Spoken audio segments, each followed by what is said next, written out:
Merci. Donc tout de suite, avant de démarrer le premier point à l'ordre du jour, est-ce que vous avez des observations sur le compte-rendu du 1er février? A priori, je ne vois pas de demande de parole et donc de demande d'observation. Je vous propose donc d'approuver le compte-rendu. Merci. Point numéro 1, nous attaquons tout de suite le compte de gestion. Audrey. Merci. Donc, il s'agit ici d'approuver le compte de gestion. Donc, il s'agit du compte fourni par notre trésorier. Vous avez sur la délibération donc le tableau qui reprend la section d'investissement, la section de fonctionnement et évidemment le total des deux sections. Donc, si on fait les différences entre les recettes et les dépenses, en investissement, on arrive donc à un déficit de 701 662,68 €. En section de fonctionnement, on arrive à un excédent de 814 327,26 €, ce qui nous fait un résultat globalisé excédentaire de 112 663,58 €. Donc, il est proposé de déclarer que le compte de gestion de l'exercice 2023, donc fourni par le trésorier, visé, certifié, conforme par l'ordonnateur, n'appelle ni observation ni réserve de sa part.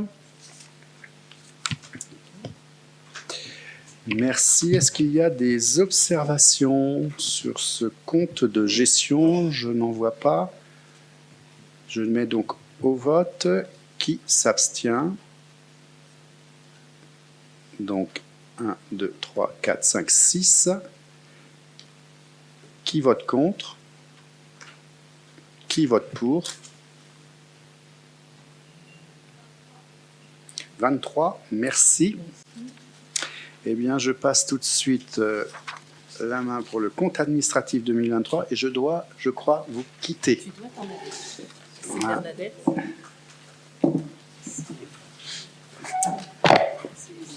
Bon, Audrey, on va attendre que monsieur le maire quitte la salle.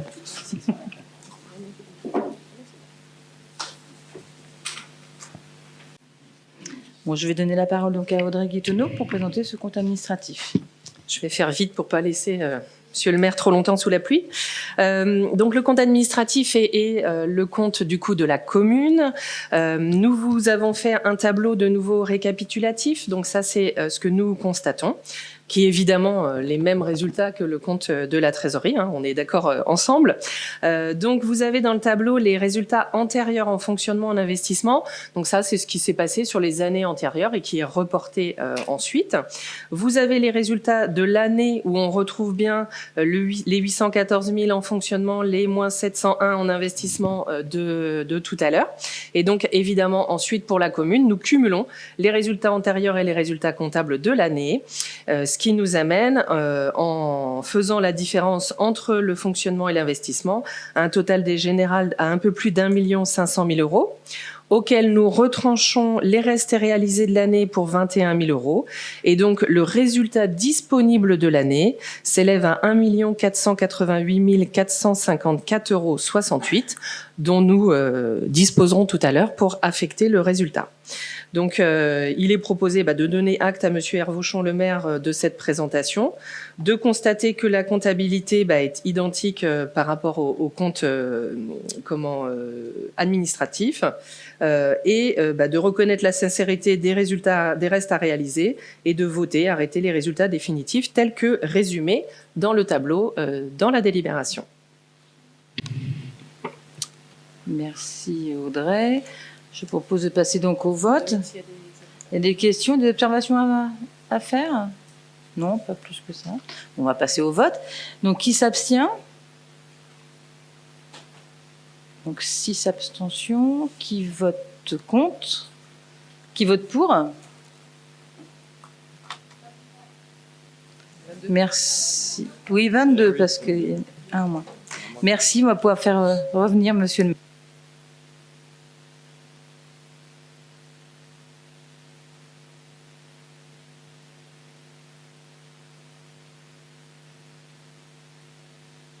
Ça fait 2 en moins, ouais, en effet. Le pouvoir ne vote 21. Pas.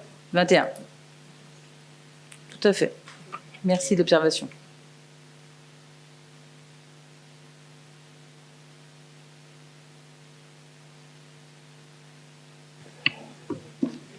Bien, tout s'est bien passé. Parfait, merci. Donc je vous propose de passer au point 17, l'affectation des résultats. Audrey. Donc, dans cette délibération, nous reprenons ce que nous venons de voter, le résultat de l'année. Donc, vous avez en fonctionnement nos 1 658 845 euros et 56 centimes. Et en investissement, donc, un déficit de 170 380 euros 88, ce qui fait une situation globale, donc, vue juste avant, 1 488 453 4 euros 68 centimes. Et donc, il est proposé d'affecter ce résultat comme indiqué dans le tableau. Donc, en investissement pour 858 845,56 euros en recettes et pour 149 266,25 euros en dépenses, et de laisser dans la section de fonctionnement 700 000 euros pour l'année 2024. Voilà, il est donc proposé d'autoriser le maire à prendre toutes les décisions nécessaires à l'exécution de cette présente délibération. Merci Audrey. Y a-t-il des observations sur l'affectation du résultat 2023? Pas d'observation particulière. Eh bien, je vous propose de mettre au vote. Qui est contre? Qui s'abstient? Donc 6 abstentions. Qui vote pour? Merci Ludivine. Donc, délibération adoptée. Je vous propose donc de passer à la délibération 18, vote des taux de fiscalité directe. Audrey. Donc, comme chaque année, pour pouvoir ensuite présenter le budget 2024, il nous faut voter les taux de fiscalité. Donc, pour les communes, nous avons la taxe foncière sur le bâti et sur le non bâti, et nous avons la taxe d'habitation sur les résidences secondaires de la commune. Pour information, on a 27 résidences secondaires à Boué. Pour mémoire, donc, la taxe d'habitation sur les résidences principales a été supprimée progressivement jusqu'en 2023. Aujourd'hui, c'est un système de compensation uniquement qui est attribué aux communes.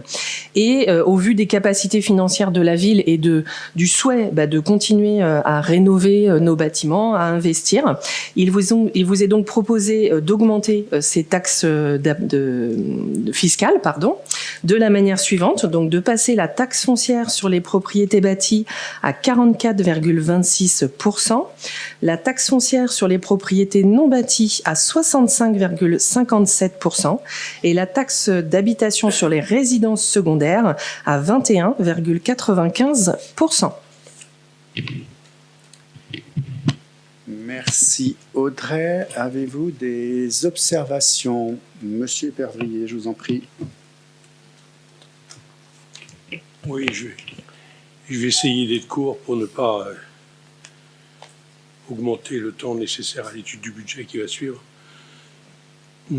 Permettez-moi de relire, une fois n'est pas coutume, chacun pourra le vérifier, c'est acté, sur le compte-rendu du Conseil municipal du 23 mars 2023 concernant ce même vote des taux de fiscalité directs.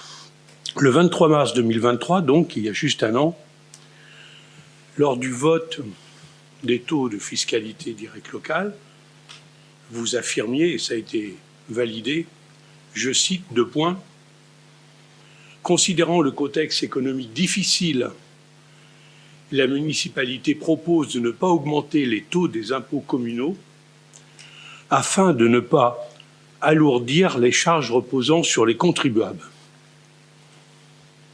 Lors de cette délibération, nous avions regretté qu'il n'y avait pas de baisse alors que l'État majorait les bases d'une façon considérable.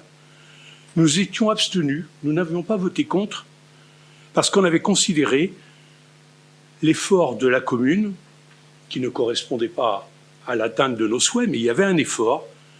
On avait considéré que la volonté de ne pas en rajouter allait malgré tout dans le bon sens et dans la bonne direction. Cette année, tout change. L'augmentation de la taxe foncière pour les Bosséens approchera l'augmentation de 10%, 8,7% exactement. Pour être précis, 3,9% pour l'augmentation des bases légales, la commune n'est évidemment responsable de rien, c'est les valeurs locatives et l'inflation qui sont intégrées. Mais la commune passant de 42,26 à 44,26 remet un effet multiplicateur de 4,7. Donc ça nous fait 8,63% précisément. La situation économique l'année dernière n'était pas bonne. Je pense que la majorité a sûrement des informations sur l'amélioration de la situation. Nous n'avons pas les mêmes, je n'ai pas les mêmes. Je n'ai pas les mêmes infos, je le regrette. J'avais l'impression que les choses allaient se dégrader pour les Français. Moi, ce que je note, quelles que soient les raisons invoquées, et je les connais d'avance, vos raisons, ce sont les propriétaires des classes moyennes et modestes qui vont prendre de plein fouet cette augmentation dans un contexte économique qui s'annonce de plus en plus difficile. Merci. Monsieur Épervrier, je donne la parole donc à Audrey. Alors, en effet, l'année dernière, l'État, dans sa loi de finances, avait prévu une augmentation des bases de 7,1. On était dans un contexte un peu inflationniste important et on avait fait ce choix volontaire de se dire que l'augmentation des bases nous permettrait d'équilibrer le budget et allait être suffisant pour équilibrer le budget. Et à côté de ça, nous avons fait un effort énorme sur le budget de la commune pour diminuer de 5%, etc. Je vous refais pas la genèse, mais on a équilibré en allant chercher tous les centimes qu'on pouvait pour faire une année aussi, pour préserver les classes moyennes dont vous parlez et tous les autres, puisque c'était compliqué. Aujourd'hui, les bases ne sont pas revues de la même manière. Et pour rappel, c'est ce qu'on vous a présenté aussi lors du débat d'orientation budgétaire. La commune de Bouaye est la 8e commune en partant du bas des 24 communes de la métropole en termes de pression fiscale par la taxe d'habitation, puisque nous avons une taxe d'habitation qui représente un impôt direct qui représente 497 € par habitant, quand la moyenne des communes de la Loire-Atlantique, enfin de Nantes Métropole, est à 704 €. Donc on a une pression fiscale par habitant qui est très faible comparée aux 24 communes, et malheureusement on a quand même des services à payer, des agents qui heureusement ont été augmentés avec la revalorisation du point, et on ne peut pas aujourd'hui prendre toute l'inflation sur la commune et ne pas aller chercher des leviers aussi de financement par les habitants qui sont après bénéficiaires des services que l'on espère et que l'on continue à mettre de qualité sur la commune. Donc c'est vrai que par rapport au budget, on avait vraiment tout fait pour pas le faire l'année dernière. Cette année, c'est pas possible. Par rapport aux chiffres que vous avancez, évidemment, nous, la priorité, c'est de faire attention au budget des Bosséens, de nous tous autour de la table et de tous les habitants. Et donc, on a été très loin dans les données puisqu'on a été chiffré vraiment sur des exemples, sur les moyennes de la commune, ce que ça représente. Et Laurent a tous les chiffres et il va pouvoir vous en parler. Vas-y, Laurent. Oui, je reçois un certain nombre de familles donc dans mes fonctions, et en fait elles sont pas toutes au fait des taux, des bases, et c'est bien normal. Donc je pense qu'il est important quand même de recadrer le débat et de parler en euros. Avant de vous donner donc comme disait Audrey, les valeurs qu'on a fait de la simulation, je vais pas forcément rentrer dans le débat, vous dire c'est beaucoup, c'est pas beaucoup, etc. Chaque famille en fait se positionnera en fonction de ses revenus, et surtout elle se positionnera en fonction de ce dont elle a besoin comme service public. Parce qu'il faut bien avoir à l'esprit que s'il y a un certain nombre de services que nous faisons disparaître, ces familles devront faire appel à des services privés et elles n'auront pas les moyens de le faire. Ça me paraît important de le redire. En fait, si on prend donc avec le calcul donc des bases, la base moyenne en fait des Bosséens, on arrive à une augmentation de 11 € pour un couple sans enfants. Et parmi ces 11 €, il y a 4 € qui sont dus à l'augmentation des bases, qui est due à l'État, comme l'a expliqué Madame Ditolo. Donc 11 €, donc 4 € de l'augmentation de l'État. Si vous prenez une famille avec des enfants, on arrive à 8,50 € à 9 € pour la valeur moyenne des Bosséens, d'augmentation par mois. Voilà. Je pense que ces données me paraissent importantes. On a fait, nous, pas mal de calculs aussi par rapport à une réalité. Donc, je peux vous dire qu'il y a beaucoup de gens qui ne sont pas sur cette valeur moyenne. Mais moi, les familles que je rencontre, elles vont plutôt être à 6-7 €, voire moins. Voilà ce que je voulais préciser. Merci, Laurent. Est-ce qu'il y a d'autres observations avant que je mette au vote? Oui, Jacques, je t'en prie. Merci, oui. Intervention à la fois, comme tout citoyen, on a regardé ce que ça pouvait donner sur la feuille d'imposition, et puis aussi peut-être en tant qu'élu métropolitain représentant notre commune, ayant ce regard un peu plus large au niveau de la métropole, voir un petit peu ce qui se passe sur nos communes voisines. En tant que contribuable, j'ai regardé, comme tout le monde, la feuille, et j'ai essayé de me rappeler quand même comment ça se passait au début de mandat. En 2020, l'État n'avait pas encore pris la décision de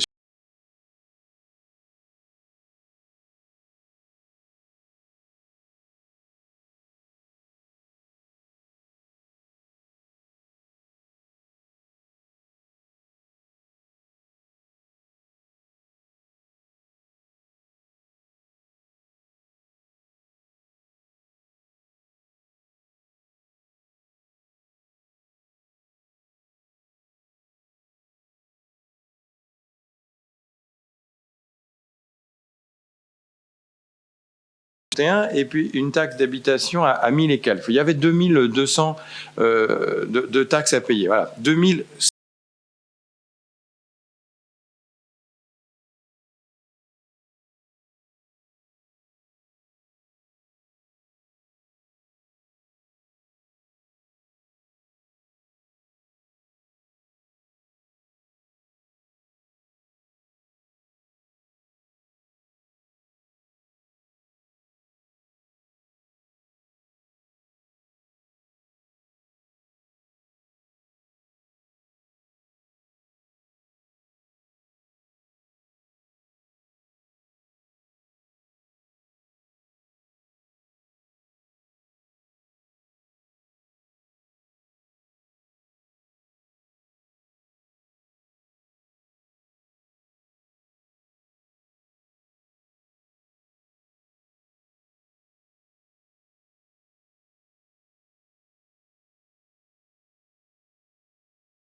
Qui ont été prises par les conseils municipaux, je m'aperçois que sur les 24 communes, alors c'est pas une question de couleur politique, la première, la plus forte augmentation que j'ai regardée à 2022, notre dernière augmentation à nous, c'était 2022.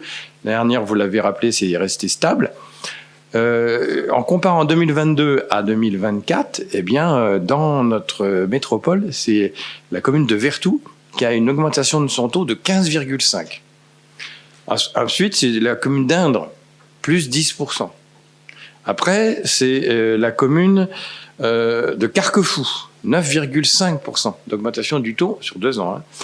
Après, c'est la commune de Mauves-sur-Loire, 8,3%. Et puis ensuite, il y a Le Pèlerin, 7%.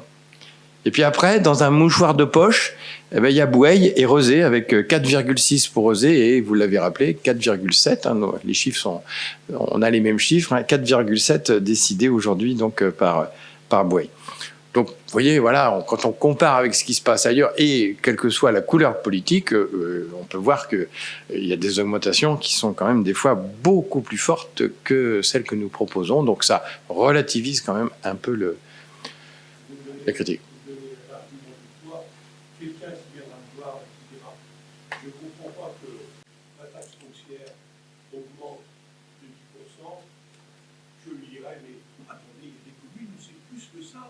Votre argument est valable, mais gardez-le.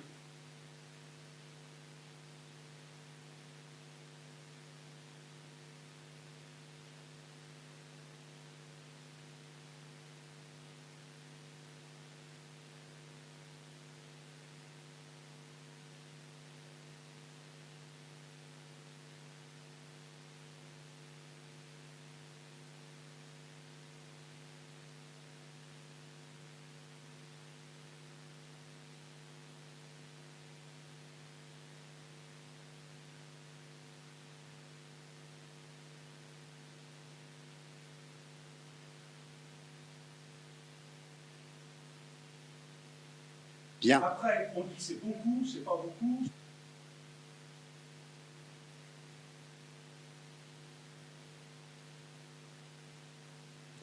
Merci. Bon, ça ne nous empêche pas de faire des comparatifs de notre côté, mais ça permet d'étoffer le débat et de l'éclairer. Je pense que ce n'est pas inutile. Bien, et puis merci Laurent pour les chiffres, hein, pour les ramener aussi, parce qu'il faut se méfier toujours des pourcentages. C'est toujours intéressant. Non, là, monsieur le maire, excusez-moi de... Vous m'interrompez, oui, effectivement. Les Bosséens ne vont pas payer un pourcentage. Dans quel monde pensez-vous que les Bosséens payent un pourcentage? Mais c'est ce que je viens de dire, monsieur. Les Bosséens ont du mal à vivre, ils Mais- vont payer quelque chose en impôts. Mais Et monsieur, eux vont se rendre compte de l'augmentation. monsieur, c'est ce que je viens de dire, mais j'ai l'impression qu'on ne se comprend pas.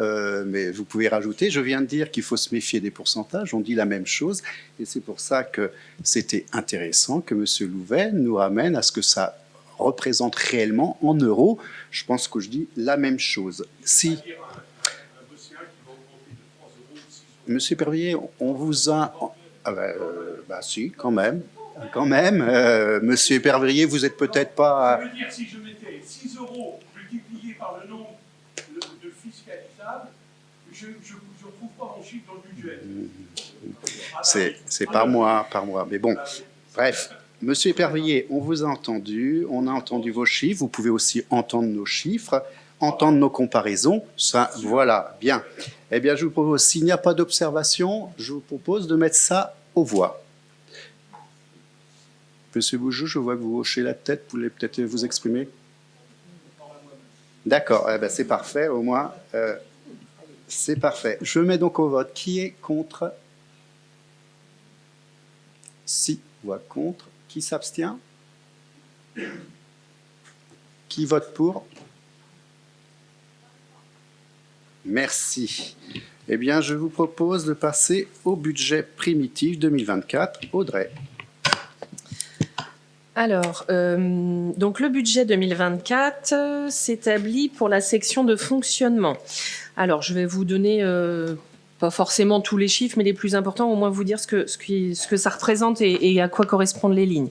Donc le 011, charge à caractère général, 2 274 000, ce sont tous les frais de fonctionnement de la commune, le matériel, les assurances, tous les frais que l'on dépense au quotidien pour faire fonctionner la commune et les services. Le 012, c'est les charges de frais de personnel, 5 248 320 €. Ensuite, nous avons l'atténuation de produits. Ça, c'est le fonds de péréquation pour 23 840. Les autres charges de gestion courante, c'est ce que l'on verse pour tout ce qui est subventions aux associations, l'OGEC, les indemnités, toutes les formations également, donc 564 436. Les charges financières, c'est nos intérêts d'emprunt. Et les charges exceptionnelles, il s'agit d'un titre annulé pour cette année pour 8 000 €. En recettes, les atténuations de charges, ce sont les remboursements d'arrêt maladie, les ventes de produits-services, donc ça c'est tout ce qui est utilisation des Bosséens pour les services, donc le périscolaire, la cantine, l'utilisation des salles, etc. Donc là, 823 700 €. Donc la fiscalité vocale dont nous venons de parler pour 5 48 909 €. Impôts et taxes, donc la ligne suivante, c'est l'attribution de compensation, la DSC, pour 856 466. Les dotations, subventions, participations, ça c'est la CAF, la DGF, pour 1 430 167. Et les autres produits de gestion courante, ce sont nos locations immobilières, les remboursements de sinistres, les recettes de spectacle, il y a plein de choses à l'intérieur, 103 860 €. Et ensuite, nous avons une annulation d'un mandat sur l'exercice antérieur pour un peu plus de 35 000 €.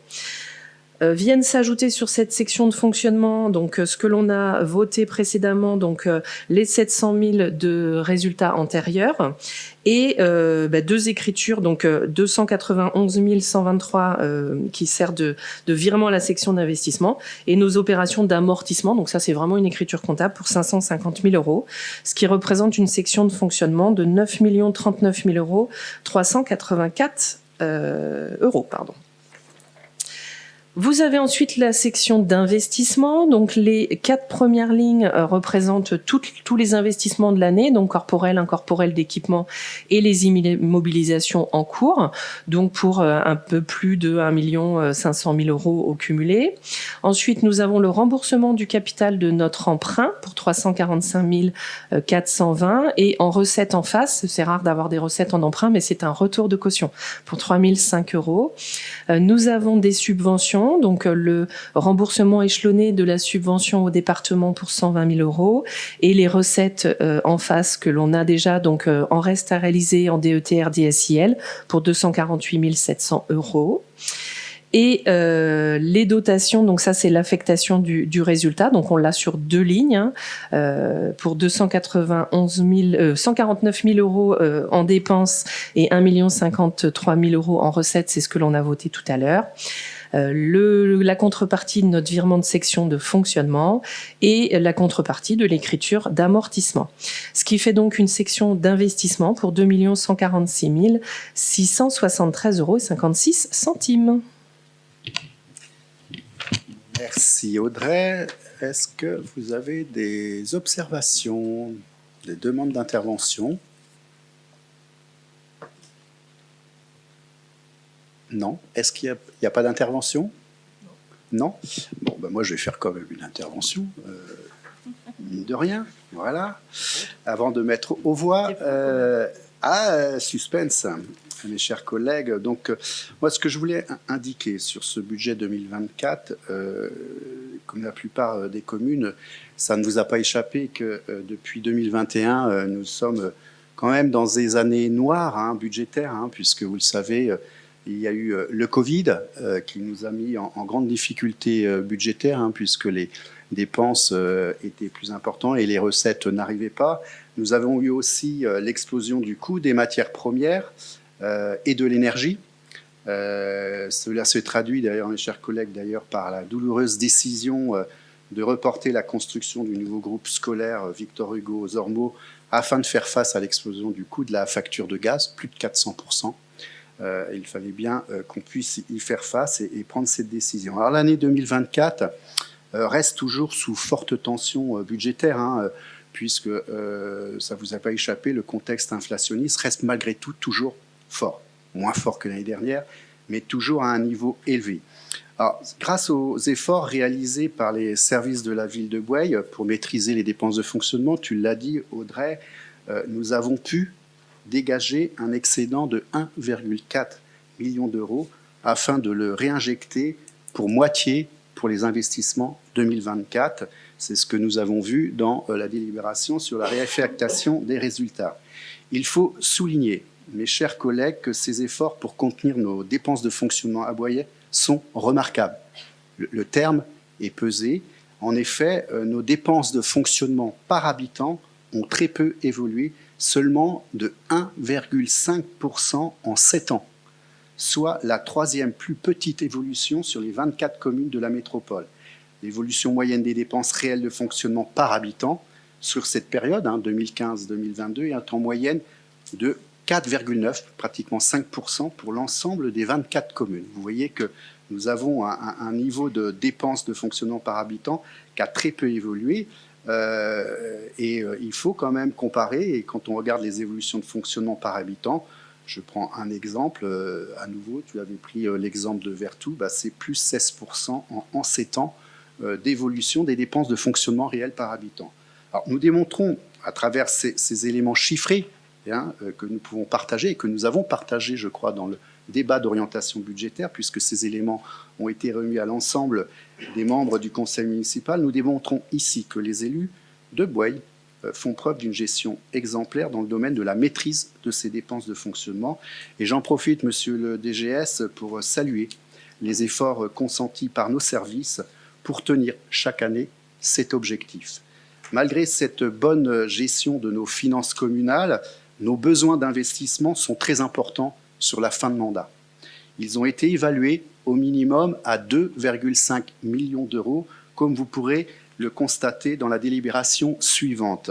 C'est la raison pour laquelle nous avons fait le choix d'un budget volontariste tourné vers l'action pour relancer le plan pluriannuel d'investissement sur les 3 prochaines années en évitant le recours à l'emprunt pour le financer, car les taux bancaires sont élevés et je pense, et nous partageons tous, que ça n'aurait pas été un bon calcul d'emprunter en 2024, car cela aurait grévé notre capacité d'endettement. Pour mener à bien les projets attendus par les associations, par les Beaucéens, nous avons fait le choix de réévaluer de 2 points notre fiscalité locale afin de dégager des marges budgétaires. Parmi les 24 communes de Nantes Métropole, tu l'as dit Audrey, la ville de Boueil fait partie des 8 communes qui ont le produit fiscal le plus bas par habitant. En 2022, si la moyenne était de 704 €, tu l'as dit, ce chiffre par habitant sur l'ensemble de la métropole, le produit fiscal par habitant à Boueil est de 497, soit plus de 200 € en moins par habitant par euro. Donc on peut le dire, il est faux de faire croire que la pression fiscale à Boueil est insupportable, car malgré cette augmentation de 2 points, Boueil restera une des villes de la métropole où la fiscalité est l'une des plus faibles. Si l'on peut regretter, et tu l'as dit Jacques, que le gouvernement Macron ait supprimé la taxe d'habitation qui conduit à faire supporter l'effort fiscal uniquement sur la taxe foncière auprès des propriétaires, cette recette fiscale va néanmoins nous permettre de construire un budget volontariste avec un haut niveau d'investissement. J'ai fait le choix, avec mon équipe, d'écarter l'option consistant à réviser à la baisse nos ambitions. Au contraire, ce budget est un budget de relance des investissements sur les 3 prochaines années. Il est indéniablement tourné vers l'avenir pour répondre aux enjeux de la transition écologique, dont la moitié de nos capacités d'engagement de notre PPI d'investissement 2024-2026 sera directement consacrée à la rénovation énergétique des bâtiments et à la végétalisation de la ville. En outre, une action très volontariste d'entretien lourd, de réparation, de rénovation des équipements communaux est proposée. J'aurai l'occasion d'en reparler dans la délibération pour l'adoption du programme pluriannuel de relance des investissements. Sans oublier que la mise en œuvre de cette PPI ne pouvant s'engager qu'à travers l'action des agents communaux, notre budget a également prévu la même approche pluriannuelle pour assurer les moyens budgétaires en fonctionnement, en incluant les revalorisations salariales et les revalorisations de la participation de l'employeur, donc nous, pour la protection sociale complémentaire de nos agents de la ville de Boueil. Alors mes chers collègues, je vous invite donc à voter pour un budget volontariste car il conforte notre stratégie financière saine et solide, pour un budget d'action en faveur de la relance du haut niveau d'investissement pour les 3 prochaines années attendues par nos concitoyens. Merci de votre attention et je mets donc au vote ce budget 2024. Merci. Alors, qui est contre ? 6. Qui s'abstient ? Qui vote pour ? Merci pour l'adoption de ce budget. Alors, je vous propose tout de suite d'évoquer ce que j'ai indiqué dans mon intervention, le programme pluriannuel de relance des investissements et l'agenda social 2024-2026. Donc, il vous est proposé un programme pluriannuel de relance de l'investissement qui, vous le savez, est un processus classique. Nous le faisons lorsqu'il y a des investissements côté métropolitain. Eh bien, je vous propose de pouvoir vous donner à voir une planification de projets qui permettent de recenser nos projets d'investissement, de les prioriser en fonction de nos capacités financières et les choix politiques que nous avons faits pour la ville de Boueil. Elle permet de formaliser et de donner à voir, comme je vous le disais, la stratégie d'investissement de notre collectivité, de faciliter le pilotage pour nos services de cette programmation, tout en donnant de la visibilité à nos acteurs, notamment nos concitoyens et nos associations. En fonction évidemment des circonstances, cette PPI pourra tout à fait être révisable à la baisse qu'on ne souhaite pas ou à la hausse en fonction des capacités qui pourraient se dégager pour les budgets suivants. Sur cette base, la capacité d'engagement pour la fin de mandat 2024, 2025, 2026 a été fixée à 2,5 millions d'euros et dont près de la moitié sont directement consacrés à la transition écologique et notamment à la rénovation énergétique des bâtiments ainsi que de la végétalisation de la ville. En outre, comme je vous l'ai dit, nous avons aussi inscrit dans cette PPI une action très volontariste pour l'entretien lourd des réparations et de rénovation des équipements communaux dans ces programmations. Alors, le tableau qui vous est annexé à ces délibérations résume ce que je viens de dire pour cette période 24-2026. Et comme je vous le disais, cette PPI, elle s'accompagne aussi d'une action sur les moyens en termes de fonctionnement, puisque sans fonctionnement, sans moyens, il est un petit peu compliqué de réaliser les investissements et les travaux. Et donc, je tiens à saluer évidemment l'investissement de nos agents. C'est pour lesquels on a aussi mis en avant les éléments de reconnaissance professionnelle au niveau salarial et qu'on vous propose aussi un agenda social pour la période 2024-2026. Donc, le tableau vous a été remis en séance, hein, donc vous pouvez voir que sur les 2,5 millions, nous avons des grands postes, hein, je vous le disais, la rénovation énergétique, 840 000 € pour cette PPI, l'adaptation climatique, 160 000 €, les moyens des services, bah oui, il faut qu'ils aient des moyens de fonctionner, notamment au niveau de l'informatique, au niveau des véhicules et des gros matériels, hein, puisqu'il faut renouveler aussi notamment les tracteurs, des équipements au niveau des services espaces verts, la sécurisation. Nous avons souhaité aussi renforcer la sécurité de nos bâtiments communaux. Et puis, ce que je vous disais, l'ensemble du programme pour les grandes réparations, les grandes rénovations qui vous sont ici listées. Alors, les deux premiers, c'est la création de nouveaux équipements, le City Park, et puis au niveau des équipements ludiques de la Mévellière. Et ensuite, vous voyez toute la liste au niveau de l'église, l'hôtel de ville, salle René Gauthier, le gros squelette Maryse-Bastier, le complexe Béleste, le château de la Mévellière, la LSH, donc centre aéré, la halle de tennis, la restauration scolaire de Maryse-Bastier, Victor Hugo et la piste d'athlétisme font l'objet de gros travaux, hein, ce qui fait que notre PPI, effectivement, monte à 2,5 millions. L'autre partie, ce n'est pas de l'investissement, mais évidemment, rien ne se fait, comme je vous le disais, sans le personnel communal. Alors, il y a une partie prévention des risques professionnels. Ça, c'est un axe important sur lequel nous devons avoir toujours une attention particulière et sur lequel nous sommes appuyés avec les représentants du personnel sur des dossiers qui relèvent du document unique pour mettre des investissements, pour réduire au maximum les risques professionnels.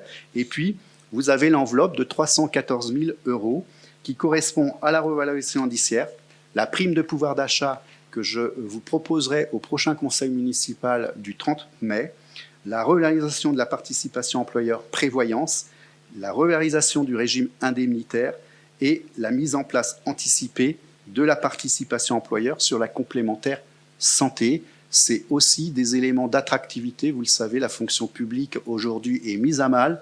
Aujourd'hui, nous avons de plus en plus de difficultés à recruter et il est important que cette reconnaissance soit opérée à travers cette délibération qui engage pour les 3 prochaines années ce travail que nous voulons mener à la fois sur l'investissement et à la fois sur nos moyens humains. Est-ce que sur cette délibération, cela suscite des questions ou des observations? Oui, Monsieur Bougeot? Oui, petite remarque plutôt d'ordre méthodologique. On appelle ça une programmation pluriannuelle de relance des investissements. Effectivement. Moi, j'ai plus le mot investissement me paraît étrange, approprié, pas certain. Quand on voit qu'il y a quand même beaucoup de rénovations, donc ça pourrait plutôt être un plan pluriannuel de rénovation. Je pense qu'on est plutôt dans cet aspect-là. Et 2 petites questions aussi sur des lignes d'investissement. L'informatique à hauteur de 250 000 €, sans doute. C'est un poste énorme. Alors, je serais curieux de voir. Non, mais sans doute. Hein, je vois Monsieur Garot qui fait des gestes pour la mesure de la chose. Beaucoup d'investissements, un gros poste. Si on peut avoir quelques précisions, en tout cas en guise d'information. Et l'autre chose, vous avez indiqué il y a quelques minutes que ce plan était, on pouvait le réviser. En tout cas, voilà. Et donc là, vous nous parlez de la prime de pouvoir d'achat qu'on voit à la fin du document, pour laquelle nous sommes plutôt favorables, en tout cas dans l'esprit. Pourquoi la mettre déjà dans le document, sachant que c'est quelque chose que vous allez proposer au vote, d'après vos dires, dans le prochain conseil municipal, et sachant qu'on peut réviser la PPI progressivement? Est-ce qu'en termes de méthode, on n'aurait pas d'abord fait les choses dans l'ordre en mettant d'abord au vote au prochain conseil, faire une petite révision de la PPI, comme ça on aurait été plus dans les clous? Question ouverte. Bon, non, c'est pas comme ça. Alors d'abord, première question, ces travaux, c'est pas des petits entretiens, c'est de l'investissement.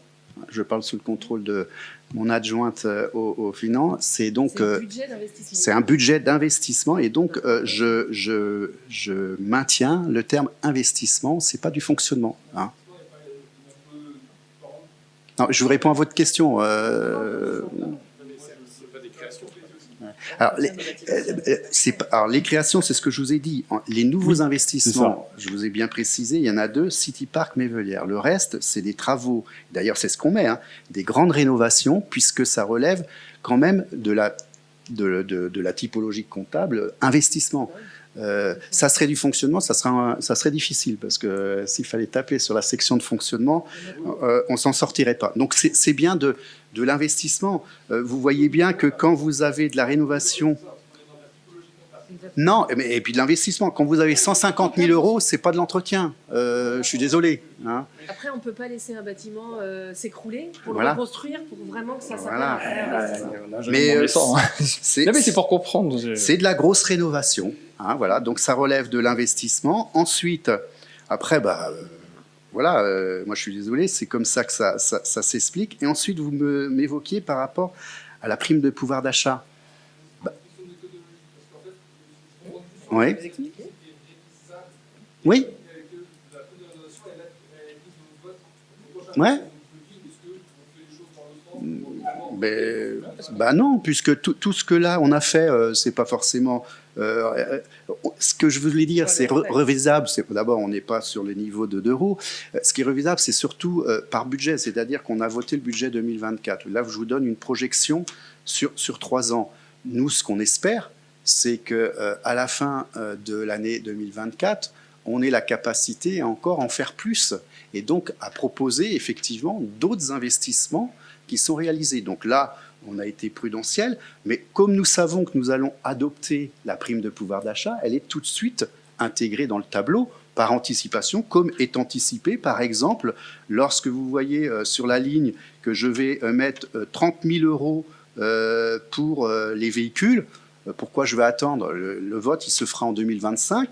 Pareil pour la sécurité du bâtiment, il y a 26 900 euros pour de la vidéoprotection. Elle n'est pas votée, elle sera votée en 2025. Mais le principe d'une PPI, c'est un programme pluriannuel, ce qui permet de donner de la visibilité. C'est comme quand on présente en début d'année, je ne sais pas si vous avez vu, la PPI Nantes Métropole. Nous planifions tous les aménagements que nous allons réaliser sur Plaisance, ça s'est réalisé maintenant, mais la PPI, nous l'avons votée en début de mandat, en 2020. Hein. La rue de la Gare qui va être faite pour la fin de l'année, c'est la même chose. Donc on est dans une planification. Hein.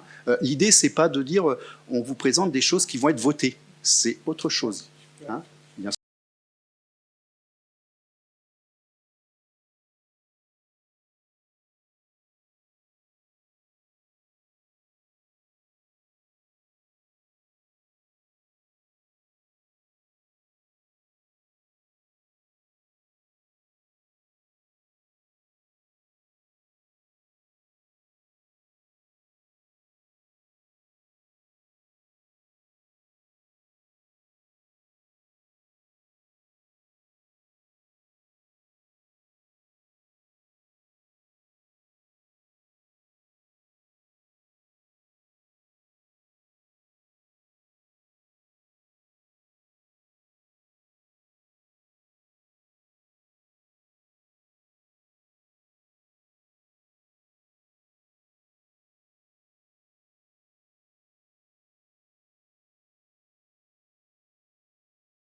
000 à 500 000 euros d'investissement en moins.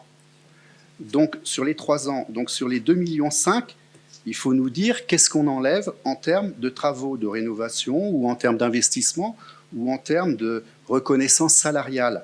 Bon, je ne vais pas faire l'exercice à votre place, mais à un moment donné, je pose la cohérence des positions des uns et des autres. Voilà, c'est tout. Bien, mes chers collègues, la question sur l'informatique. Ah oui, tout à fait. 250 000 euros d'informatique. Bah, vous voyez quand même le nombre d'agents. Tous les agents ne sont pas équipés de postes informatiques, mais quand même, aujourd'hui, la plupart des agents...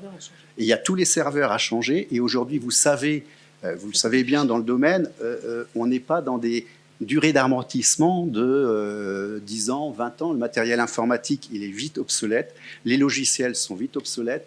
Aujourd'hui, bah, on a fait effectivement un audit, puisqu'on a un prestataire qui s'appelle APS, en toute transparence, qui nous a dit, bah là, il va falloir rapidement renouveler notamment les serveurs, renouveler les postes informatiques et dans les écoles, parce que vous oubliez qu'il n'y a pas que le matériel de la ville, mais il y a aussi tout le matériel des écoles. Donc ça représente, et d'où l'intérêt d'avoir une PPI sur 3 ans, pour pouvoir renouveler en 3 ans, parce qu'on ne peut pas faire ça tout d'un coup. Les 250 000,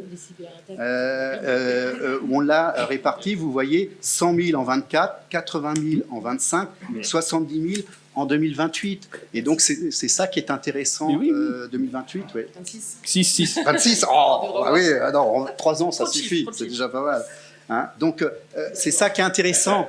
C'est ça qui est intéressant, c'est que cette planification, elle nous permet d'assurer effectivement une visibilité de 3 ans en termes de renouvellement. C'était juste une demande d'éclaircissement sur le truc. On ne remet pas en cause le chiffre, c'est juste que c'est un chiffre qui est important parmi les lignes. Mais bien sûr. Et comme on l'a dit que le conseil municipal est un exercice pédagogique, on demandait de la pédagogie. Absolument, voilà. Mais c'est pour ça que je vous réponds concrètement. Écoutez, vous avez au niveau du chiffre de la...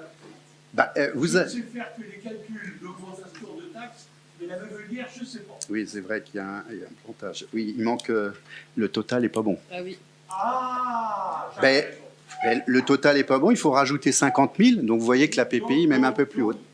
Je faisais économiser à la commune. 50, 30, 80 plus 50. Voilà. Ça fait 130. Bon, ça... Il n'y a que là, monsieur Rochon. Oui, mais merci. Mais ça veut dire qu'il va falloir encore faire plus d'efforts si on augmente, on augmente de 50 000 la PPI. Un jour, vous allez être obligé de vous occuper des dépenses. Incroyable. Voilà. Tout le temps. Bien, donc je vous indique un petit peu ces éléments-là. Le calcul, il est clair. Aujourd'hui, oui.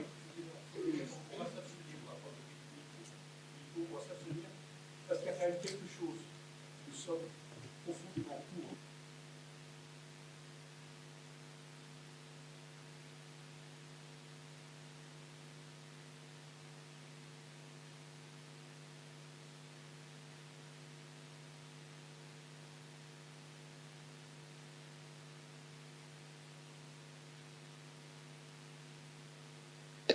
Eh bien, je vous mets donc au vote ce dossier.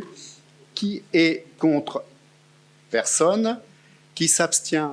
Votre groupe. Peut-être Mme Goya ne s'abstient pas. Si. Voilà. 6 abstentions. Non, mais vous voyez, j'encourage votre groupe à voter, Monsieur Perbrier, vous voyez. 6 votes, abstention. Qui est pour? 23 votes pour. La PPI est donc adoptée. Donc, je vous propose de passer à la délibération suivante. Il s'agit donc de la subvention, des subventions de fonctionnement aux associations. Audrey. Merci Freddy. Donc, comme chaque année, une fois que le vote du budget est passé, nous pouvons donc attribuer les subventions de fonctionnement. Dans le tableau, il y a également quelques subventions sur projet qui sont différentes des subventions de fonctionnement. Mais comme nous avions eu les demandes en amont, nous avons pu tout de suite les intégrer au tableau, puisque après, quand c'est des subventions exceptionnelles sur projet, on fait des délibérations à chaque conseil municipal. Donc, il s'agit de reconduire à niveau niveau équivalent à l'année dernière pour les associations. Après, la répartition se fait, par exemple, avec l'OSB pour le sport, et puis avec les adjoints en fonction des critères établis. Donc, chaque pavés, entre guillemets, on vous les a remis, c'était une demande de la commission de les remettre par thématique, donc elles ont été remises dans la délibération. Chaque subvention a été présentée en commission. Donc là, cette délibération regroupe l'intégralité pour un montant cette année de 80 175,60 €. Évidemment, le montant il est inférieur à l'année dernière, pas pour les associations, mais suite à la fermeture de l'EBMD, puisqu'il y avait la subvention de l'EBMD qui, évidemment, n'apparaît pas cette année. Donc, il vous est proposé d'attribuer ces subventions pour les associations, comme il vous a été présenté, comme il est remis dans le tableau. Merci Audrey. Donc, chacune des subventions était vue dans chacune des commissions. Mais s'il y avait encore des questions, n'hésitez pas à demander la parole. Pas de questions, donc je mets donc au vote. Qui est contre? Qui s'abstient? Voté à l'unanimité. Je vous remercie. Je vais passer tout de suite la parole à Madame Berthet pour l'avenant numéro 3 au marché de maintenance et d'installation de chauffage. Merci, Monsieur le maire. Donc, petit rappel historique, on avait donc voté un avenant numéro 2 en décembre 2022. Qui n'a pas été par contre validé par la société donc Dalkia. Donc je rappelle aussi que cet avenant comporte 3 choses, le P1, P2, P3, le P1 étant la fourniture d'énergie, c'est surtout ce qui nous concerne aujourd'hui. Le P2, c'est l'entretien courant, donc le contrôle, le pilotage et la sécurité donc des installations de chauffage.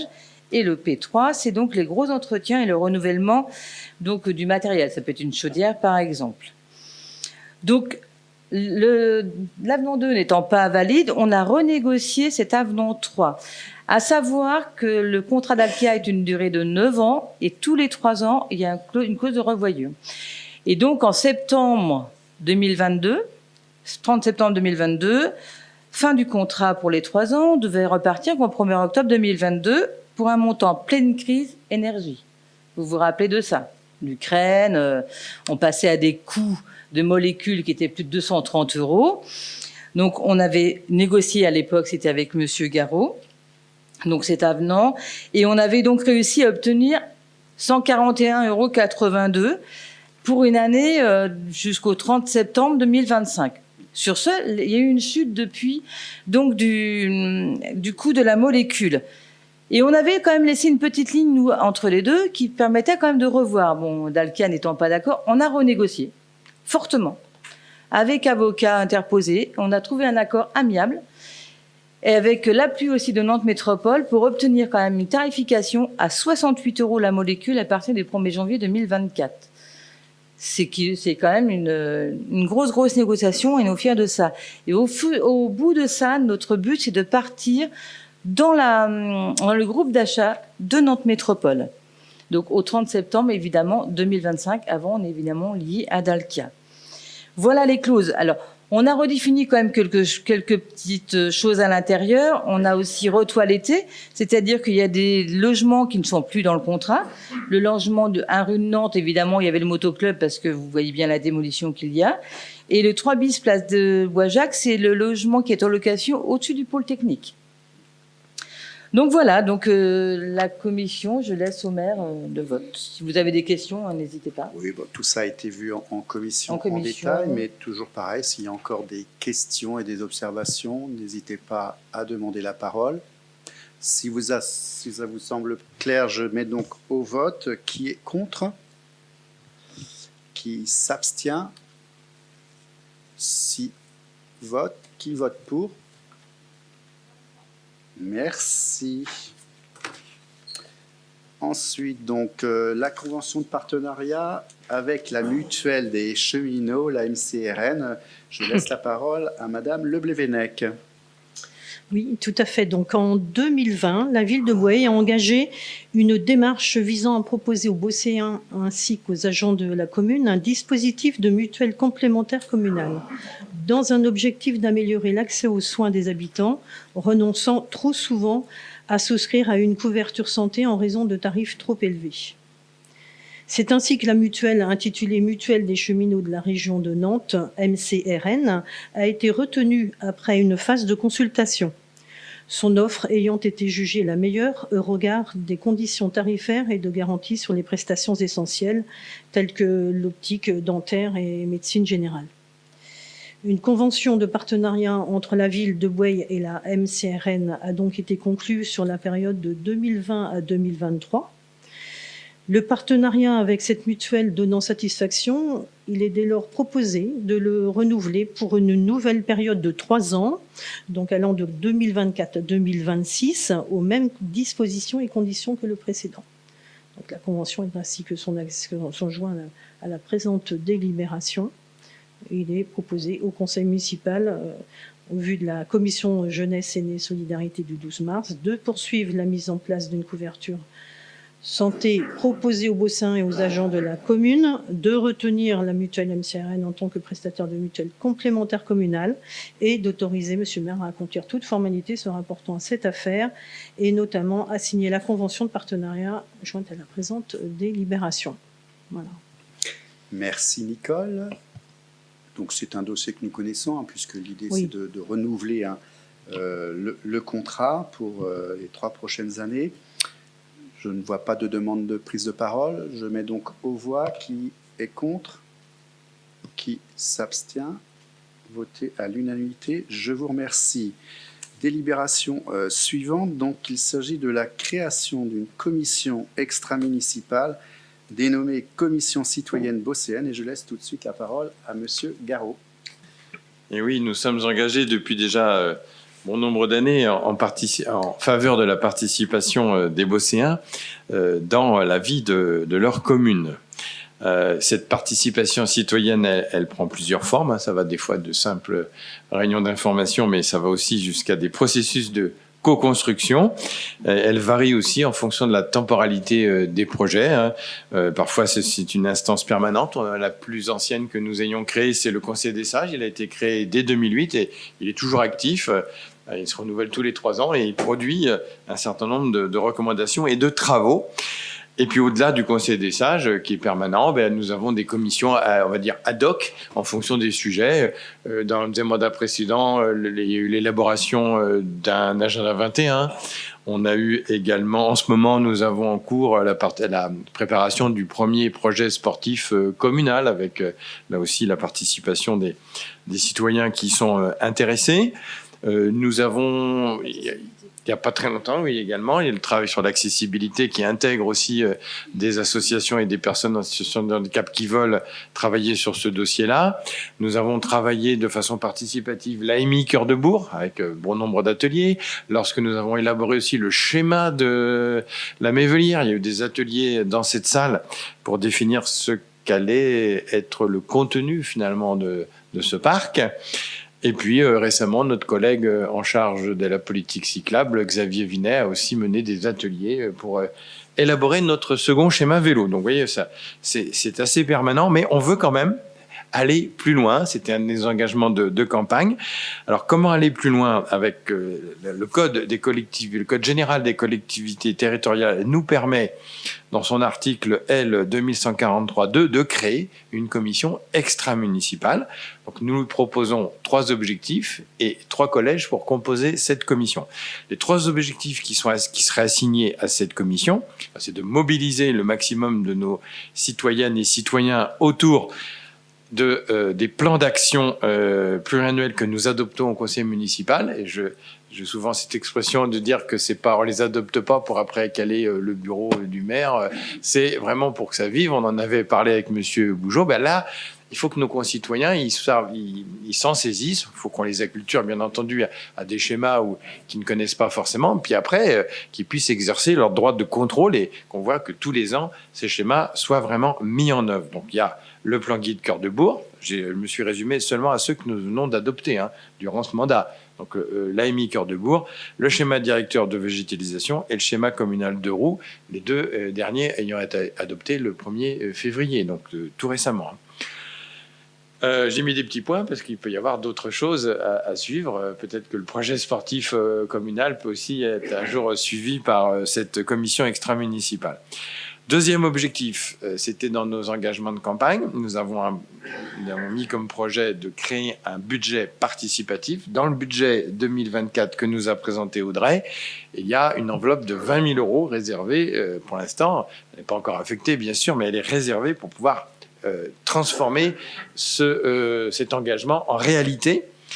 Donc, il va falloir définir un règlement de l'attribution de cet argent public sur des initiatives citoyennes qui pourraient être retenues dès l'automne, en fait, le temps que tout ça se mette en place et qu'il y ait des projets qui soient déposés en mairie.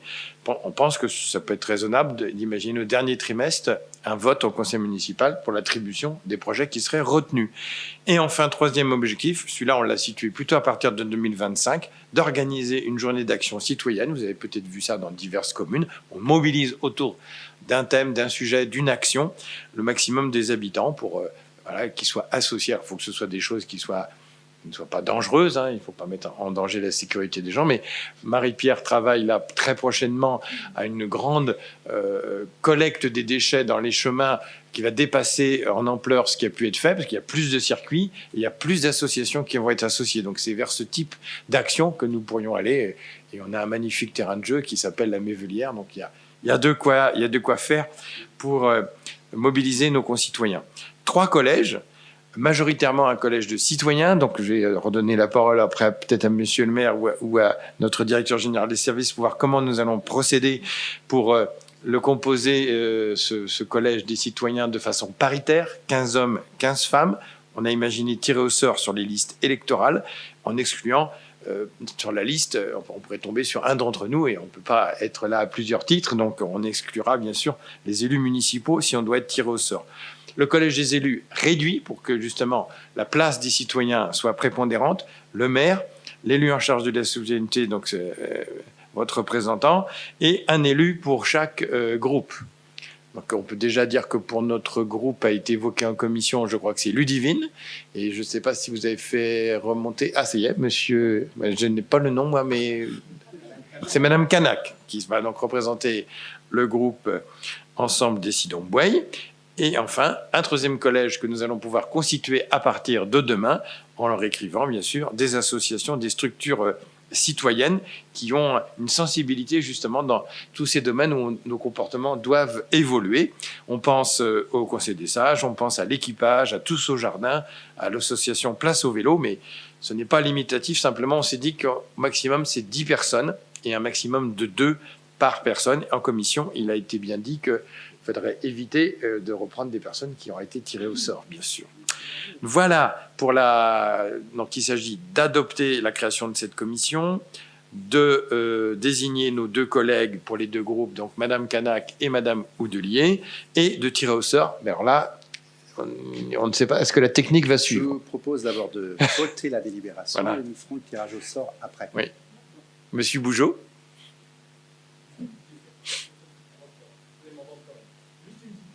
Par rapport au collège, sur le collège association structure citoyenne, c'est juste pour savoir. Là, vous avez une petite liste, pas exhaustive, hein, on est d'accord. Oui. Là, c'est juste pour savoir.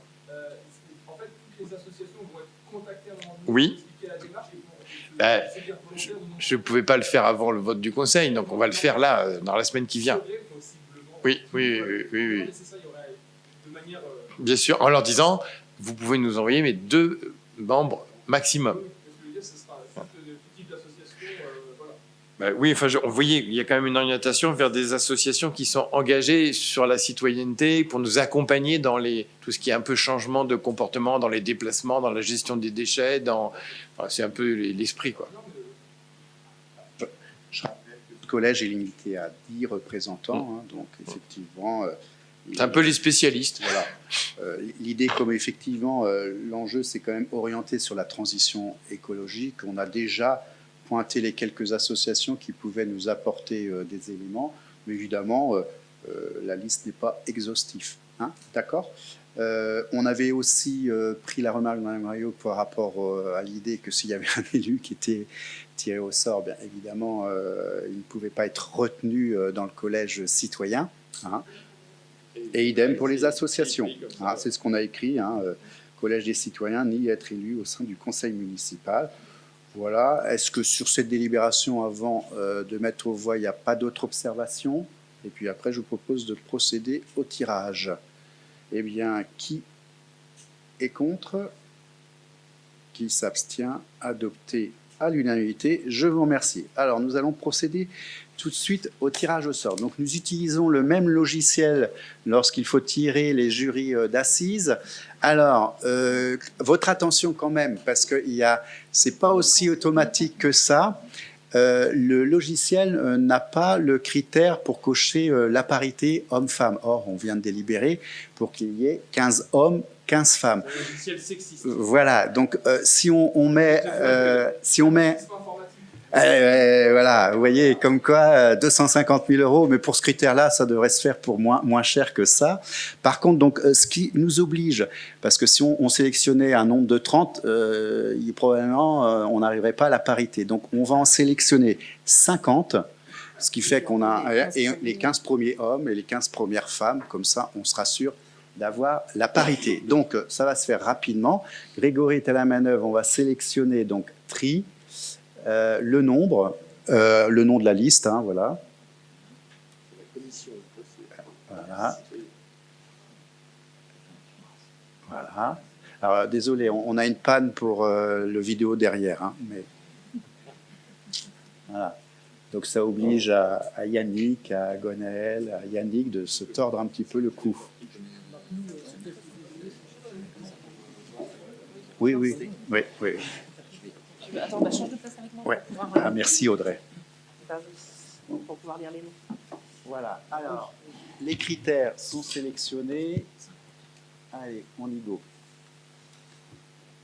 Pouf, et ben voilà, donc la liste aléatoire sort. Pouf. Voilà. Alors, eh ben on va commencer. Alors, attends. Et on va commencer par les dames, puisque c'est la première. Numéro 1, donc Madame, alors c'est pas très confortable, Madame Degnaud, donc Béatrice, qui habite un petit peu plus loin. Ah, vous l'aurez après, voilà. Bon, bah, sélectionnez. Ensuite, Madame Kerbeck, voilà, qui est sélectionnée. Rosine, je suis obligé de me rapprocher. Ensuite, Madame Baudrier Marie. Ensuite, Madame Alt Sophie. Ensuite, Madame Franchetot Colette, Madame Delaune Angélique, Madame Chailloux Héloïse, Madame Chantilly Dominique, ensuite Madame Bocco Marivonne, 4, 5, 6, 7, 8, 9, ensuite Madame Martin Villa Léonie, Madame Marco, Madame Vergniaud Lise,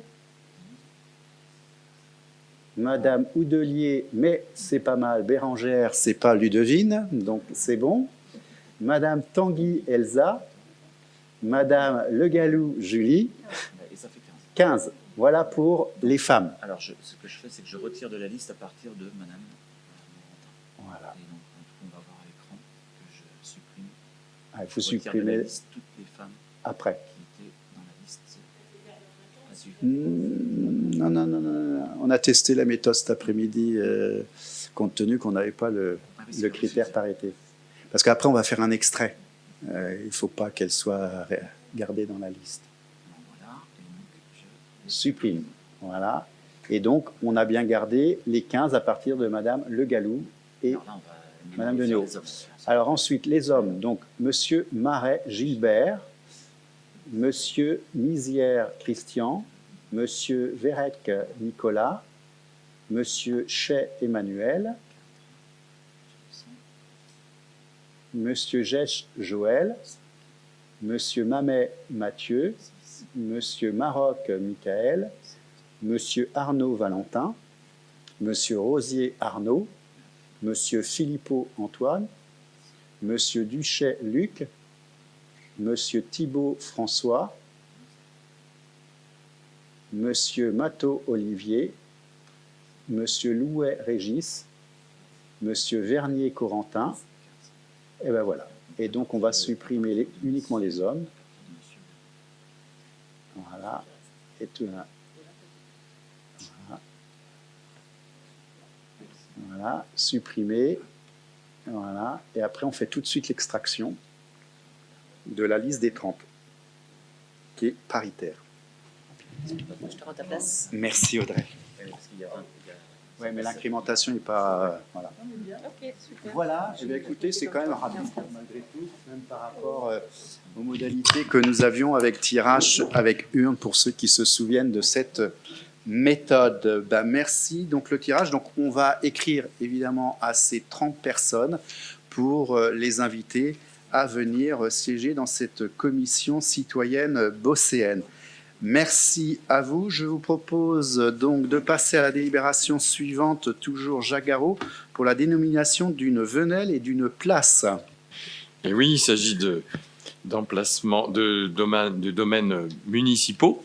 Nous, en application du fameux schéma directeur de végétalisation approuvé le 1er février, nous avons commencé à intervenir sur cet espace communal. C'est l'espace public qui longe l'école Notre-Dame, entre l'école et les immeubles de la rue de la Gigognerie, qui n'avaient pas de nom. Alors on disait toujours la petite venelle à côté de l'école. Bon, il y a un moment, il faut donner des noms, je pense que c'est pas mal. On a pu en échanger au moment des plantations avec la directrice, qui voit ça d'un très bon œil, avec les noms que nous proposons, vu les valeurs qui sont portées par ces deux personnes. Donc, la venelle qui relie la rue de l'Ancienne Église à la parcelle communale, qui est en fait la parcelle où va être normalement installé le City Park, donc sur le centre aéré, on va dire la grande parcelle qui descend en dessous, de l'appeler Venelle Anne-Franck, et le parking, qui est un parking municipal, qui donne sur la rue de l'Ancienne Église, enfin qui donne sur la rue de la Gigognerie, parce qu'on y rentre par la rue de la Gigognerie, de l'appeler Place Martin Luther King. Voilà les deux dénominations qui vous sont proposées. Merci Jacques. Est-ce que vous avez des observations ? Je pense que ça fait largement consensus, donc je vous propose de mettre au vote. Qui est contre ? Qui s'abstient ? Adopté à l'unanimité. Je vous en remercie. Délibération suivante, le règlement d'usage du parc municipal de la Mévelière. Jacques. Ah oui, exact. Voilà. Un Bon, petit bah, bail. ça sera pour après. Alors, un bail Un rural. petit bail. Alors, on va revenir à la fin de l'année 2014, donc il y a pas tout à fait 10 ans, mais avait été conclu avec la société L'Envolée Bosséenne, qui est donc représentée par monsieur Girodino, David, un bail rural pour la location d'une grande parcelle agricole communale qu'est la ZB14, qui se trouve au Land Bigot, donc à côté de son exploitation. Presque 10 hectares, 9 hectares, 31 arts et 80 centiares. Donc la prise d'effet de ce bail a eu lieu à partir de fin mars 2015 pour une durée de 9 années, c'est le principe des baux ruraux. Donc nous arrivons à échéance le 1er avril. Donc il s'agit de renouveler. Nous avons pu en échanger avec monsieur Girodino et il en est bien sûr tout à fait d'accord. Par rapport à ce qui a été vu en commission, quand même, depuis la commission, il a fait une demande de modification, mais qui est infime. Je vous la cite quand même. Dedans est évoquée la question du droit de chasse, qui est confié dans la convention au preneur, donc en l'occurrence à monsieur Girodino. Et comme il a été particulièrement honnête, il nous a dit que déjà il pratiquait la chasse avec des chasseurs de la société de chasse de Bouaye. Donc il n'y a pas que lui qui bénéficie, et il a demandé ce que ce soit inscrit dedans, ce qu'on a bien entendu accepté. Donc dans la version définitive, il est bien précisé que le droit de chasse est accordé au preneur et à la société de chasse qui s'appelle l'Association des petits propriétaires société de chasse de Bouaye. Voilà, donc ça c'est arrivé depuis la commission. Donc il vous est proposé de repartir pour 9 années sur un fermage annuel de 75 € par hectare, soit 698,85 € par an, auquel s'ajoute, la loi prévoit la possibilité du remboursement d'un 5e du montant des taxes foncières sur cette propriété qui est non bâtie. Donc c'est pas des grosses sommes. Voilà ce qui vous est proposé, ce qui est soumis à votre approbation.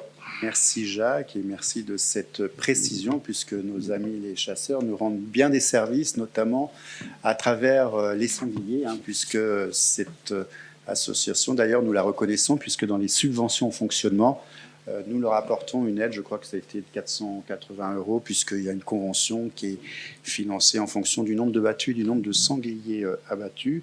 Donc, je sais qu'au Land Bigot, de temps en temps, il y a du sanglier également. Voilà, donc Ceci étant dit, je vous propose de mettre au vote qui est contre, qui s'abstient, adopté à l'unanimité. Je vous en remercie. Donc cette fois-ci, Jacques, c'est bien le règlement d'usage pour le parc municipal de la Mévelière. Ah, et alors on a fait attendre le conseil des échanges quelques minutes de plus parce que ça fait longtemps qu'ils attendent ce règlement.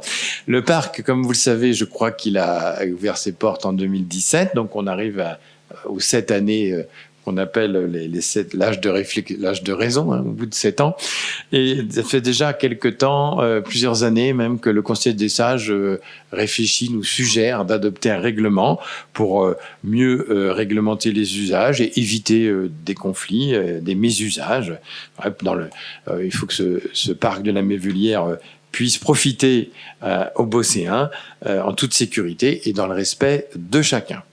Donc, il est possible d'adopter un règlement pour ce parc. Il y a eu une première mouture, il y a eu même plusieurs premières moutures qui ont été travaillées par les sages.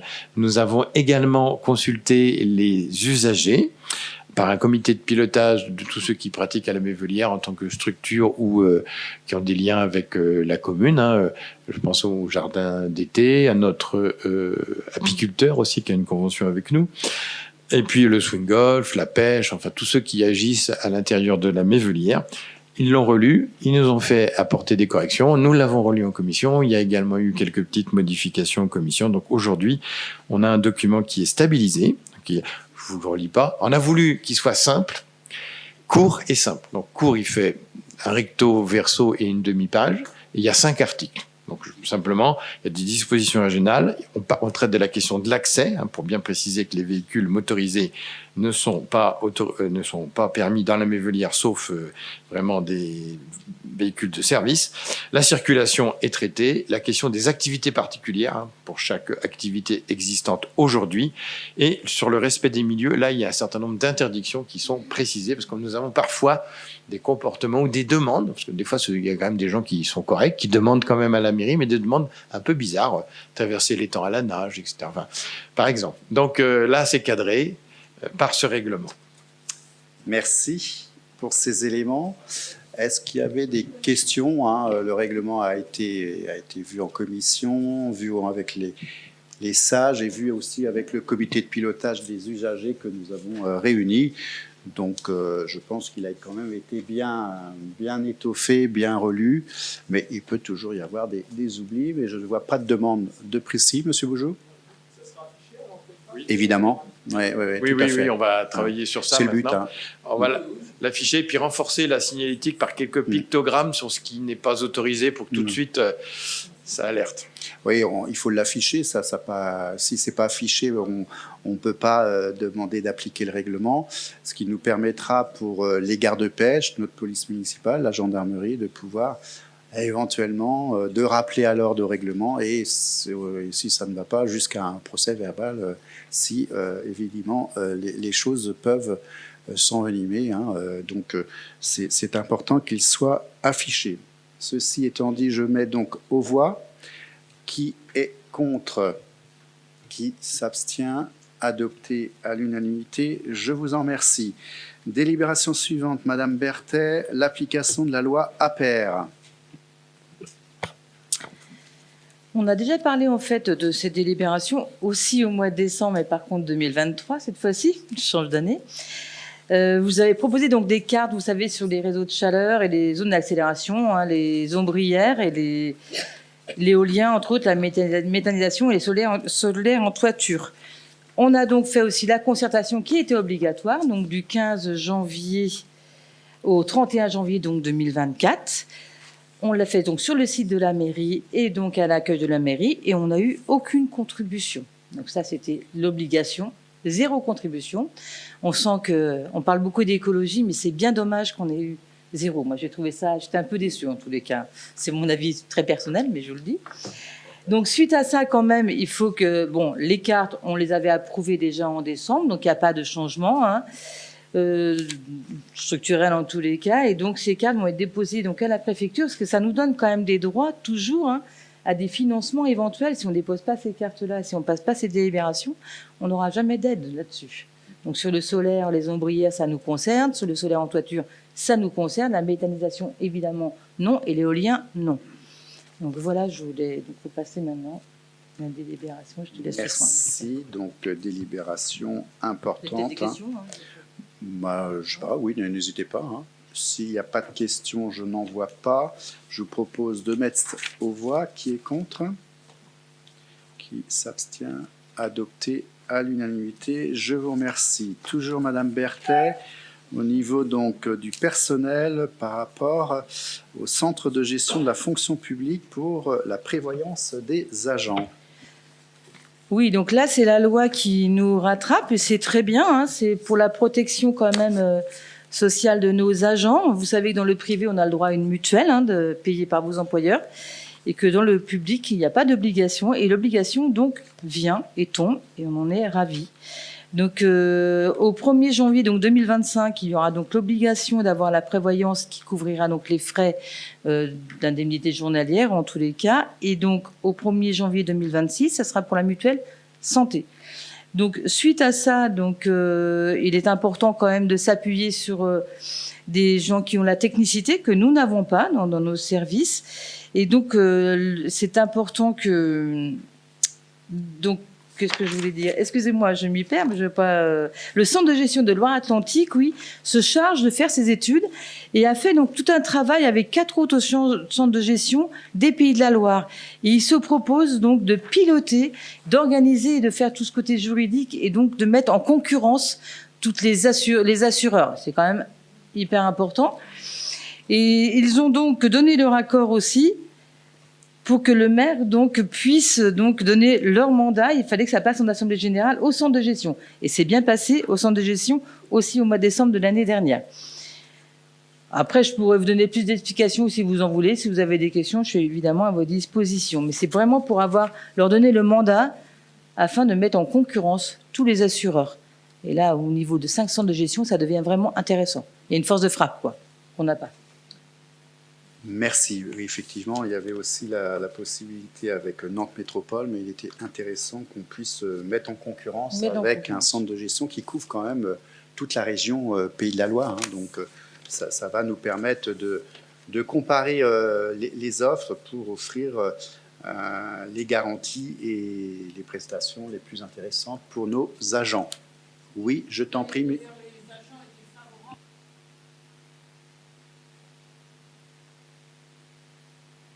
Oui, on nous encourageait justement à ne pas rester qu'au niveau Nantes Métropole et de voir plus large. Donc le centre de gestion était aussi une de leurs en faveur de ça.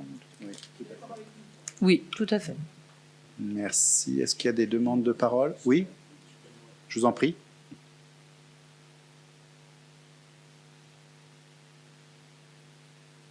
Oui, ils sont... Non, il n'y a pas de montant, justement. C'est une aide vraiment technique importante qui était mise à notre disposition. Hein. Oui, tout à fait. Il y a une demande. On cotise déjà. Hein. On cotise. Comme on est au centre de gestion, c'est un gros travail quand même. On nous demande simplement si on est d'accord pour avoir ce processus. Hein. Non, c'est pas une prestation supplémentaire en tous les cas. Ça aurait pu l'être, mais non, c'est pas le cas. Ça rentre dans le champ des prestations qu'on peut faire avec eux. Voilà. Non, mais... Question, est-ce qu'il y a d'autres demandes de parole? Je n'en vois pas. Je propose donc de mettre aux voix. Qui vote contre? Qui s'abstient? Adopté à l'unanimité. Je vous remercie. Donc, délibération suivante. Modification du montant RIFSEPT. Tu nous traduiras ça en langage commun, ma chère Bernadette, dans le cadre des cadres d'emploi des techniciens. Oui, donc la RIFSEPT est constituée en fait de 2 primes, hein, comme je vous l'exprime, l'indemnité de fonction de suggestion de l'expertise, ce qu'on appelle l'IFSE, oui, et le complément indemnitaire annuel, le CIA. Donc, on avait oublié en fait, hein, c'est dans la mise en place donc faite en 2021, il apparaissait pas ce poste pour une direction technique. C'était juste un poste d'ingénieur, il n'y avait pas de poste de technicien. Donc, il faut qu'on ouvre en fait ce cadre d'emploi. C'est pour ça que je vous propose donc d'ouvrir le cadre d'emploi technicien d'un groupe 1 Donc, fonction direction avec un montant plafond et plancher et plafond donc de l'IFSE de 445 à 850. Pour le groupe 2, coordinateur de 270 à 479. Pour le groupe 3, responsable de 200 à 279. C'est vrai que c'était un oubli en fait dans ce cadre d'emploi. Donc voilà, on va rétablir les choses et parce que notre nouveau DST n'est pas ingénieur et il est vraiment technicien. C'est pour ça qu'on rentre dans les clous. Merci de ces explications. Est-ce qu'il y a des demandes de précision? Non, rien de particulier. Je mets donc aux voix. Qui vote contre? Qui s'abstient? Adopté à l'unanimité. Je vous en remercie. Délibération suivante sur le tableau des effectifs des JAS. Bernadette. Bon, là, c'est un peu à marronnier, mais on l'a fait un peu différemment cette fois-ci. On a fait que pour les petites vacances et pour les grandes vacances, je reviendrai vers vous pour qu'on ait un choix plus affiné, on va dire, comme on est en train de réorganiser un petit peu. Là, on sait que pour les petites vacances et pour le bon fonctionnement des activités d'enfance et de la jeunesse durant les vacances de printemps, on a donc besoin de 3 postes d'adjoints d'animation à temps complet pour l'accueil du loisir maternel, de 3 postes d'adjoints d'animation à temps complet pour l'accueil de loisirs élémentaires et de 2 postes d'adjoints d'animation à temps complet pour la maison des jeunes. Donc pour la période du 20 avril au 6 mai 2024. Merci. Je vois qu'il y a un grognement, mais je pense que c'est plutôt de l'approbation. Hein. Je vous propose donc de mettre aux voix. Qui est contre? Qui s'abstient? Adopté à l'unanimité. Je vous en remercie. Donc là, donc, ce sont donc les derniers points. Il s'agit donc du compte-rendu d'exercice de la délégation du maire que je vais vous rendre compte. Donc aujourd'hui, donc, il n'y a pas de délibération justifiant des sujets nécessitant d'ester en justice. Et je vais vous faire part des éléments relatifs donc aux commandes. Donc, je vous rappelle que le tableau est changé. Vous avez eu le dernier tableau sur la table parce qu'il y avait une erreur et je remercie l'opposition qui nous l'avait signalé. Donc, il y avait un 0 de trop, hein, donc bon, c'est quand même embêtant parce que c'était la session Malouine qui nous coûte très cher, Régis, 10 000 €. Donc, on a rectifié ça pour ramener ça à 1 000 €. Hein, voilà. Pour le reste, bon, je vais vous lister, mais donc il y avait le tarif de la billetterie. Pourquoi Roméo n'a pas fini chez Midas? Je n'ai pas la réponse, mais un jour nous l'aurons. Donc de 12 à 6 € et gratuit. Ensuite, la convention de partenariat Festival Errance 2024 pour le collectif spectacle en raid 640 € TTC. Le contrat de cession compagnie deuxième spectacle du 23 mars 24, 4 325 € et 50 centimes. Le contrat Cabestan, donc 7 610 € TTC. Les honoraires de notre avocat, 1 632 € TTC. Le contrat cession Géo Fête de la musique, donc 1 582 € 50 centimes. Mimosa pour la Fête de la musique également, 1 280 €. Donc la cession, je vous en ai parlé de Maïwen, donc 1 000 € et non 10 000 €. Et le contrat de cession Corinne, toujours pour la Fête de la musique, le 22 juin, 450 € TTC. Voilà pour les informations au Conseil. Et je vous propose d'ouvrir des informations pour la métropole, Jacques. Je vais faire très simple, puisqu'en fait, peu d'informations relatives aux instances statutaires, puisque le Conseil métropolitain n'est pas passé. Il aura lieu la semaine prochaine. Donc, je ne vais pas aller plus vite que la musique. Peut-être un petit retour sur ce qui s'est passé samedi, puisque nous avions une double inauguration d'aménagement, d'investissement réalisé par la métropole, à la fois sur l'avenue Schumann, c'était la voie verte, et puis également l'avenue de Plaisance qui a été complètement refaite avec différents éléments. Là, ce qui est intéressant quand même à souligner, parce que nous-mêmes, nous avons, je pense, accueilli ça avec beaucoup de satisfaction. Les riverains nous ont fait part de leur satisfaction par rapport à deux choses. Le bruit qui est ressenti avec ce nouveau revêtement, le bruit est atténué, donc pour eux c'est très positif. Et puis l'absorption, puisque c'est un procédé de chaussée dite drainante, qui fait que l'eau, au lieu de ruisseler, s'infiltre beaucoup plus. Donc comme c'est une rue qui, comme vous la connaissez bien, l'avenue de Plaisance, elle a finalement elle a deux pentes, hein, avec un sommet, et donc ça coule des deux côtés, et ceux qui habitent en bas constatent, et nous l'on fait remonter, parce qu'il faut habiter en bas pour le voir, hein, qu'il y a beaucoup moins d'eau qui arrive, puisque l'eau s'absorbe avant. Et la métropole nous a confirmé que ce processus était expérimental, il coûte un petit peu plus cher, mais il apporte beaucoup de qualité environnementale, et donc il sera suivi pendant 5 ans par la métropole, parce que si vraiment il en tire des bénéfices intéressants, il sera généralisé dans d'autres communes que la nôtre. Donc voilà, on est très fiers d'être pilote pour ce type de chaussée. Donc ça important quand même que le conseil municipal soit informé. Et puis nous travaillons en ce moment sur 2 projets avec monsieur le maire sur la réduction des vitesses sur 2 voies où on a été saisi par les riverains. C'est la route des Sablons. Il y avait une réunion au début de la semaine. Et puis nous aurons prochainement aussi une réunion ou une information au moins écrite auprès de l'avenue du Bois. Vous savez, c'est un petit tronçon mais qui est très rectiligne. Ça roule vite. Donc à chaque fois, ce sont des aménagements conçus par la métropole assez légers, parce qu'on recherche les économies aussi, bien sûr, mais qu'on espère le plus efficace possible pour contenir la vitesse automobile. Très bien. Voilà, petites informations très simples de la métropole. Merci Jacques de nous avoir rendu compte des travaux métropolitains.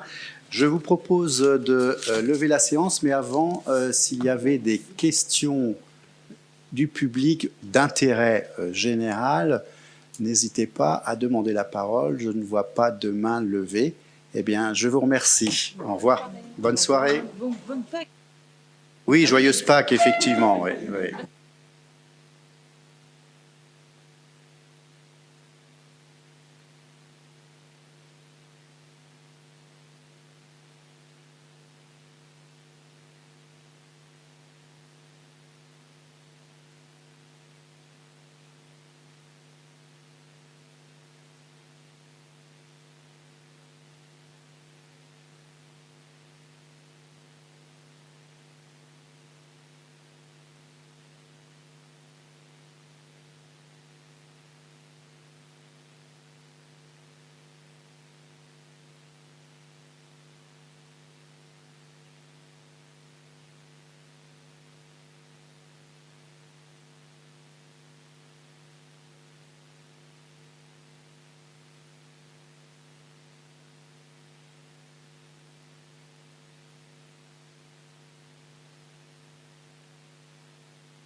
Il faut que tout le monde reste pour signer le budget.